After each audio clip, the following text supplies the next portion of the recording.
कालिया मर्दन की कहानी। प्यारे बच्चों, पिछली कहानी में हमने देखा कि जब कृष्ण बहुत छोटे थे तब उन्होंने दो बड़े और ताकतवर पेड़ों को गिरा दिया था, जिन्हें यमलार्जुन कहा जाता था।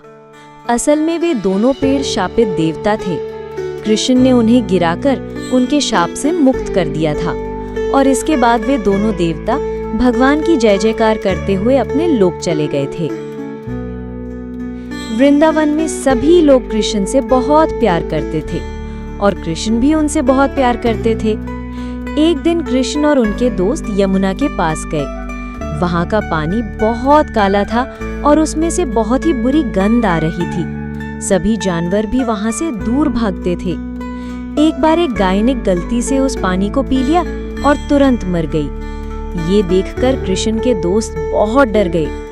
तभी कृष्ण ने उस विषैले पानी को ध्यान से देखा और उन्हें समझ आ गया कि ये सब एक शक्तिशाली नाग कालिया के कारण हो रहा है। कृष्ण ने अपने दोस्तों को सांत्वना दी और कहा कि वे चिंता ना करें, वो इस समस्या का हल जरूर निकालेंगे। फिर कृष्ण ने अपने दोस्तों से कहा, चलो थोड़ी देर गेंद खेलते हैं, इससे तुम्हारा डर कम होगा। उनके दोस्त थोड़े हिचकिचाए, लेकिन कृष्ण के कहने पर मान गए। खेलते खेलते कृष्ण ने जानबूझकर गेंद को यमुना के काले पानी में फेंक दिया। उनके दोस्त चिंतित हो गए और कहने लगे, अरे कृष्ण, गेंद तो विषैले पानी में चली गई, अब इसे कौन लाएगा? उन्होंने तुरंत यमुना नदी के किनारे लगे एक ऊंचे कदम के पेड़ पर चढ़ाई की और वहां से नदी में छलांग लगा दी। कृष्ण को नदी में कूदते देख कालिया नाग बहुत गुस्से में आ गया। वो अपने बड़े बड़े फनों को उठाकर कृष्ण पर हमला करने लगा। उसने कृष्ण को अपने फनों में जकड़ लिया। ये देखकर सभी लोग, गायें, ग्वाले और कृष्ण के माता पिता नंद और यशोदा बहुत चिंतित हो गए और रोने लगे। लेकिन कृष्ण तो भगवान थे। उन्होंने अपनी ताकत का इस्तेमाल किया और कालिया के फनों से खुद को छुड़ा लिया। फिर कृष्ण कालिया के फनों पर चढ़ गए और उस पर नृत्य करने लगे। कृष्ण के नाच से कालिया नाग बहुत थक गया और उसे बहुत दर्द होने लगा।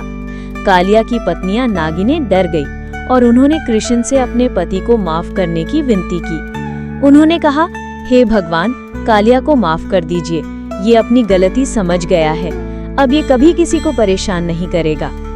कृष्ण ने उनकी बात मानी। उन्होंने कालिया को माफ कर दिया, लेकिन उससे वादा लिया कि वो अब वृंदावन छोड़कर कहीं और चला जाएगा। कालिया ने कृष्ण से वादा किया और अपने परिवार के साथ उस नदी को छोड़कर गहरे समुद्र में चला गया। जैसे ही कालिया चला गया, यमुना नदी का पानी फिर से साफ और मीठा हो गया। सभी लोग बहुत खुश हुए और कृष्ण की जय जयकार करने लगे। कृष्ण ने सबको गले लगाया और अपने दोस्तों के साथ हंसते खेलते घर वापस आ गए। अगली कहानी में हम आपको गोवर्धन पर्वत की कहानी सुनाएंगे। क्या आप सुनना चाहेंगे? ऐसी और कहानी के लिए चैनल को सब्सक्राइब करें और हाँ, वीडियो को लाइक करना ना भूलें।